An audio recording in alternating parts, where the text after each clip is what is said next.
Watch me come alive. Burn so bad that you'll go blind. You seem so bad that I'm still alive. I'm done holding back. This is the final attack. And now it all comes to black.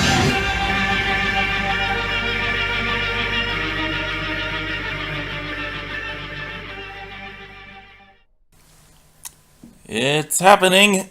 Samurai Jack and Afro Samurai finally clash. Who's going to win? Jack's sword or the #1 headband? Time to see, because This episode don't is know brought to you by who can Honey, win. the free shopping tool that automatically finds the best promo codes on the web so you get the best prices for everything you buy online. We use it all the time. I'm using it right now. Look, I just saved $5 on pizza. There's no reason not to add Honey to your browser today. It's free, just takes 2 clicks to install, and will save you money. Click the link below to add Honey to your browser for free. Or go to joinhoney.com/battle. That's joinhoney.com/battle. okay. Until we can save one of these samurai. Among the soldiers of history, Yes. the samurai is one of the most prestigious and dangerous. So let's pit 2 of the best of them in a Yeah. fight to the death. Samurai Jack, the warrior prince lost in time. Yep. And Afro Samurai, who's one cold-blooded mother effer. He's with Yeah. and I'm Boomstick. And it's our job to analyze their weapons, armor, and skills say. to find out who would win a death battle. Oh, on a bridge, of course. Long ago, in a distant land, Aku, the shape-shifting master of darkness, unleashed an unspeakable evil. But a foolish samurai warrior wielding a magic sword stepped forth to oppose me. I mean him. And You're that not nameless Aku. samurai became You're known Boomstick. as Jack. Jack was out. Jack. Yo, Jack was Jack. Doesn't really strike fear into your enemies. Young Jack was the Yeah, son of a but- Japanese emperor who had imprisoned Aku years before. However, upon Aku's return, the emperor and his army were quickly defeated. The last of all hope remained in the hands of his son. Oh, look how small he is. Well, to prep for beating the snot out of Aku, little 75, Jack wow. traveled the world, training with the best of the best. PTSD, ouch. Most That's notably, gonna be he rough. learned horseback riding from a sheikh, staff fighting in Africa, Yeah. wrestling from gladiators, axe throwing from a Russian boyar, Hieroglyphic mounted combat from the and jumping Mongols, good, of course. martial arts from Shaolin monks, and And archery from freaking Robin Hood. You know, everyone's favorite talking fox. Ooh, da lolly. wrong Robin Hood. That's your opinion. Jack's progress was exceptional. At just 8 years old, he defended a whole village from a band of marauders. All before he could even legally drink the good stuff. 17 years later, he was ready for the final boss. He just needed one more thing. His pajamas. Katana. His katana. Yeah. Katana, pajama, tomato, Alfredo. It's all the same. But before Jack could put his training to good use, Aku pulled a bitch move and zapped him hundreds of years into the future. What a waste. Just like when you spend 4 sleepless years struggling through college and then find out too late that nobody cares about your English major. I thought you graduated from the School of Evil Science or something. Well, you still have to pick a major. Should've Yeah. chose a more practical one, Wiz, like Yeah. mine. Anyway, even though he was trapped in the future, Jack stuck to his mission to get back to the past and take down Aku. And he had the right weapon for the job. See, Aku cannot be harmed by conventional means. Thus, a special blade was forged by gods from Norse, Egyptian, and Hindu pantheons. This mystic sword is nearly unbreakable and absolutely incorruptible. And Breaks boy, most is blades, Jack's okay. katana an extremely effective weapon. It can absorb and redirect energy, including fire, vaporize beings of evil, and slice through nearly any substance, even adamantium. The Wolverine super metal? Why is that there?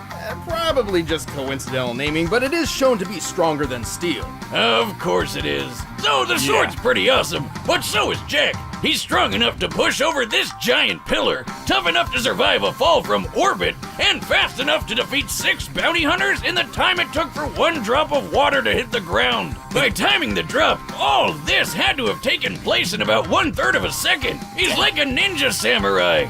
Ninja Mirai. Ninja. Actually, he is trained in ninjutsu, which probably helped when he was forced to dodge beams of sunlight. For this one in particular, it's clear Jack began dodging after the beam was fired. By examining both Jack and the beam's movement frame by frame, we've concluded his highest reaction speeds must be nearly 70% the speed of light. Damn, that's fast. What can he do? Next thing you'll tell me he has the power to fly or something. Well, Jack can't fly, He but can he jump did learn how to... Jump good. Yes, that. By strapping a giant boulder on his back, which compared to his height we can determine to weigh 39 tons, Jack learned how to leap high enough to clear these trees. Crouching tiger, hidden samurai. These trees are pretty big, and this jungle has a bunch of these ugly baboons running around.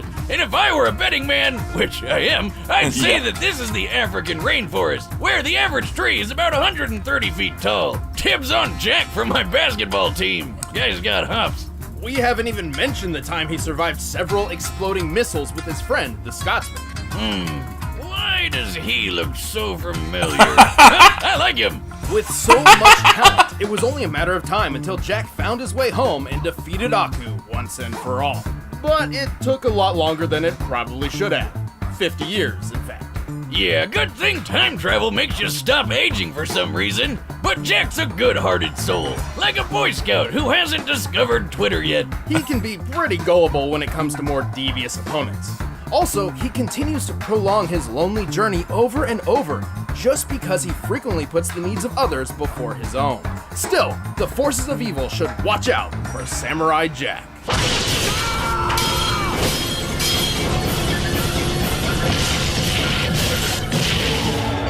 Who else wants some? Yeah.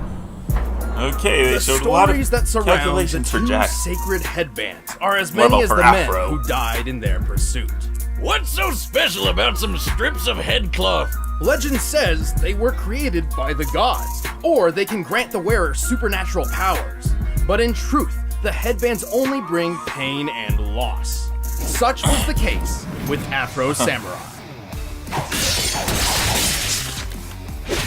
Wait, did his parents really call him Afro? Talk about setting big expectations. Well, no, it's a nickname, but even if they did, have you seen his Good dad? joint. I think they knew what to expect. Damn, just look at it. Oh, and hey look, he's got the #1 headband. Here's how this works. The person who wears the #1 headband is said to rule the world, and the only person who can challenge the #1 is whoever possesses the #2. In contrast, anybody can challenge the owner of the #2 for the right to wear that headband, and thus gain the right to challenge the #1. So, like, you just work your way up so that only one guy in the world can challenge you? So where do I get one of these headbands? Then no one will mess with me. Actually, the opposite would probably happen, which young Afro witnessed firsthand when some freak named Justice showed up with the #2 Oh, yes. and killed his father right in front of him. Why does this always happen? You know, I always thought parenting was the hardest thing about being a dad, but at this point, I think it's just actually staying alive if your kid's ever gonna do anything great. Or just sticking around for them. Despite knowing that Yeah. he was effectively Sorry. creating a future challenger, Justice left Afro alone to mourn his loss. So, of course, Afro swore revenge and started learning swordsmanship under a swordmaster named Swordmaster. Who the hell is naming these people? Through Swordmaster's training of sword mastery, Afro learned the traditional samurai fighting styles of Kenjutsu and Kendo. Kenjutsu is all about how to kill an opponent as fast as possible, while Kendo is more about discipline and being zen and stuff. Naturally, Afro preferred the more kick-ass one. Right, Swordmaster's goal was to refine Afro's body and mind, instilling upon him a sense of honor, or Bushido. But that didn't quite mesh with Afro's thirst for vengeance. So when he found out that Swordmaster had the #2 headband all along, he knew what he had to do. Yep. And now he could take down the guy who killed his dad. Alongside his new friend, / burden, Ninja. Oh, come the f*** on! Where'd this guy come from? Now don't we look like shit? How you been, man? Well, it's not entirely clear. He's there, but at the same time, not there. Ninja is believed to be the guardian of the #2 headband, But all he ever really does is talk, and talk some more. He got arrows and grenades and shit! You ain't got no chance, dude! Though it's also possible Ninja is simply a figment of Afro's mind, brought about by psychological stress. You know, I have an imaginary friend. Aren't you a little old for that? Not for Al Gundy. He's a gun who also talks to me. He tells me to do Okay. stuff. Okay. What else is Ninja? Anyway, to be honest, calling Afro a samurai is a bit misleading.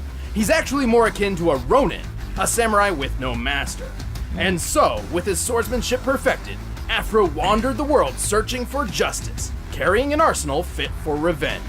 Including his father's sword. This super long blade has lasted through decades of battle without much issue. Perfect for kicking some ass. He also has a steel comb, which can be a surprisingly effective offensive and defensive tool.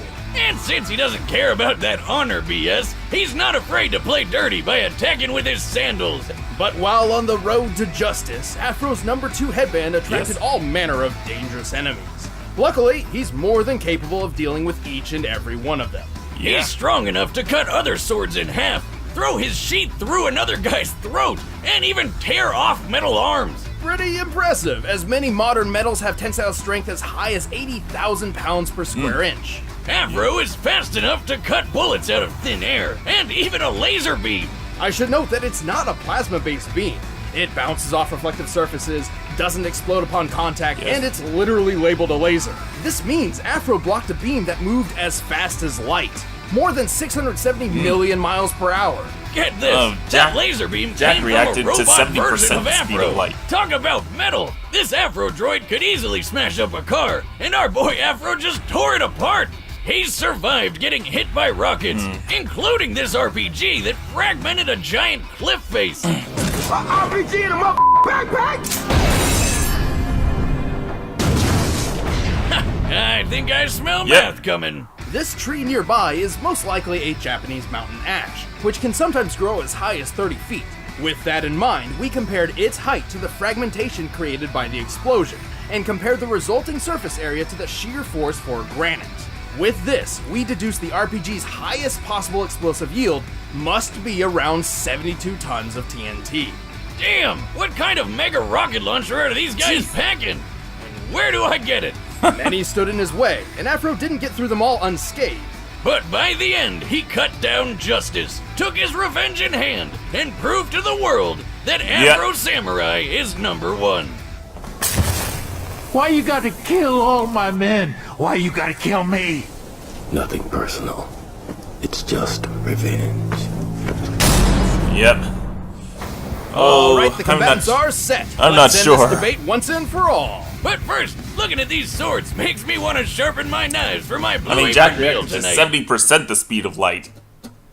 By now, you've probably heard of Blue Apron, the leading meal kit delivery service in the US. But did you know about all the different kinds of... Okay, let's see it.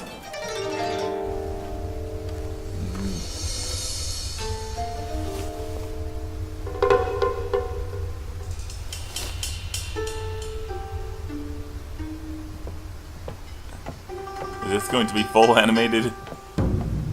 Like full drawn enemies? Sort of. Your sword smells of blood. So does yours. Ooh.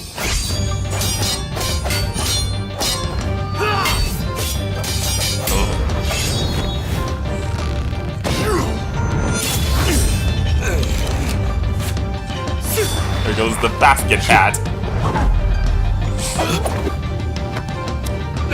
Ah! Cigarette. Oh, right. He's dodged arrows while blindfolded.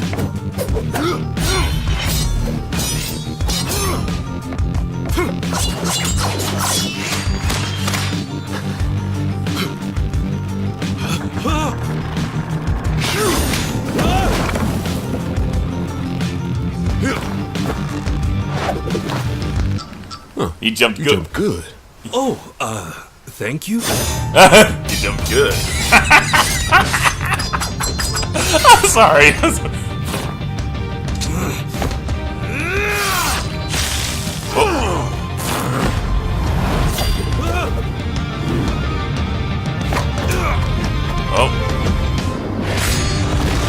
comes.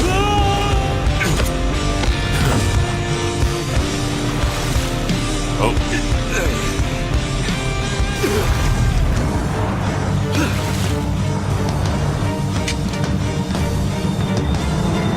Here it comes, I think.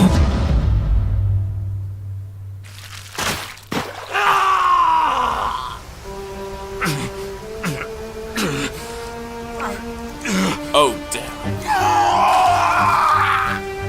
Jack lost one arm, and Afro lost both. Damn. Well, there goes Afro. And now Jack is number 1. Okay.